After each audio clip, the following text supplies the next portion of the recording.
Kyle is trying to step out of his father's shadow still as a Super Bowl champion, and there's that element of pressure. Shanahan's got to be fired crowd is just starting to be a thing. And there is mounting pressure, in my mind, on Shanahan, not just among the crazy people, but also among, football people around the league who are like, you know what? They didn't handle the rules in overtime well. That was not a good moment for Kyle. And then if you think about, the year before where they lose in the NFC Championship game to Philly and he didn't challenge. And it's like, he keeps shooting himself in the foot in big, big games. He's a great coach.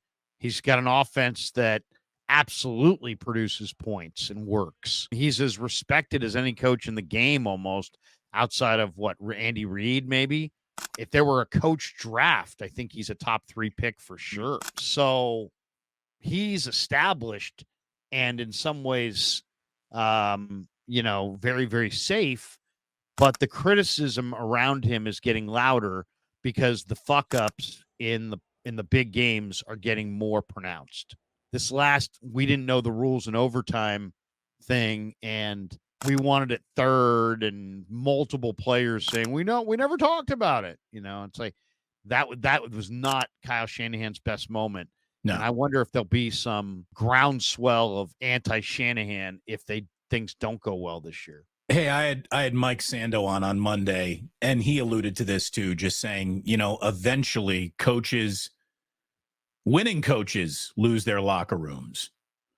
And Kyle Shanahan, can he go to and lose a third Super Bowl and just get away with it unscathed?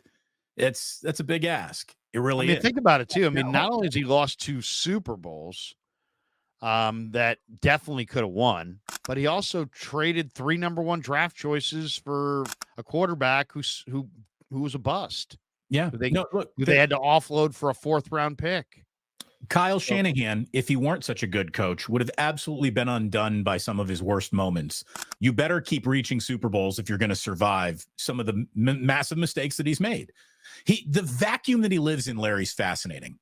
It really is, because there is the constant state of uncertainty that all NFL teams exist under. Yet there's also the totally established, very good at what he does. Most franchises would kill to lose a Super Bowl, outside of winning it, the way that as often as Kyle finds himself in a big game at the end of the year, NFC title games and Super Bowls. They've been most franchises would kill for that. 4 or 5 NFC championships. Yeah, most franchises would kill for a level of failure that 49ers fans and themselves have to deem not good enough. And that's why they're the 49ers and these other teams are the fucking Tennessee Titans. You know what I mean? Like the Marv Niners Levy never got fired. Right? Marv Levy didn't get fired for losing 4 Super Bowls. I can't remember it ended exactly how the exit occurred. I can't remember, but it was years after that. He was there for years after that. Andy Reid got run out of Philly. Andy Reid now has 3 rings. Mm-hmm. So was Philly right to run out Andy Reid, or were they hyper negative and made a premature decision? And I know a lot of people say, well, they won a Super Bowl anyway with Doug Peterson.